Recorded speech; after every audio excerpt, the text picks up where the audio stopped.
This lesson is about acquiring assets by purchase order. Not all organisations start every purchase with a requisition. They may use purchase requisitions only for stock and start directly with the purchase order for other types of purchases, for example, or may find it simpler to use a purchase order for everything.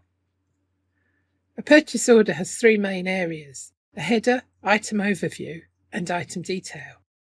Each one has a small button that allows you to expand or hide it, depending on which one you're currently working on. There are a number of mandatory fields, such as the vendor number and item details, and some organisations may have a specific document type for fixed assets. If you always enter the same organisation details, such as the company code, purchasing organisation, and purchasing group, you can set these to default automatically under Personal Settings. Choose the Default Values tab, and then either the PO header or Purchase Order Item tab. Note that in the GUI transactions, the buttons displayed at the top may vary depending on the size of your screen.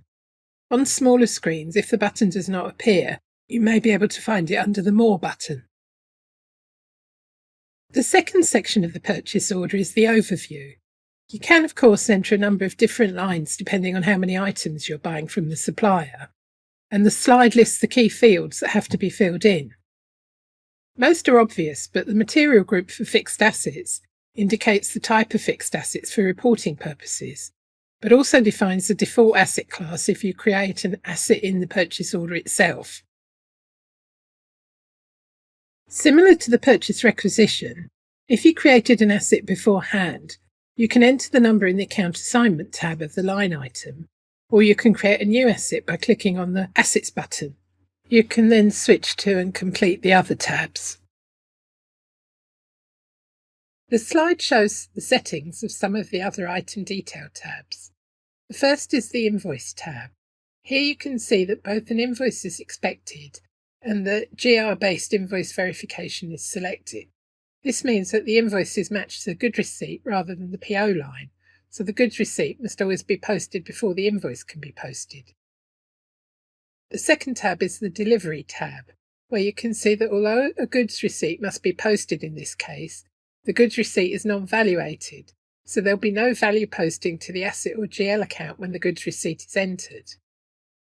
The third tab is the Conditions tab. As there is no price already set up, we're entering the price by selecting the price condition. In this system, it's PPRO, and entering the price against it.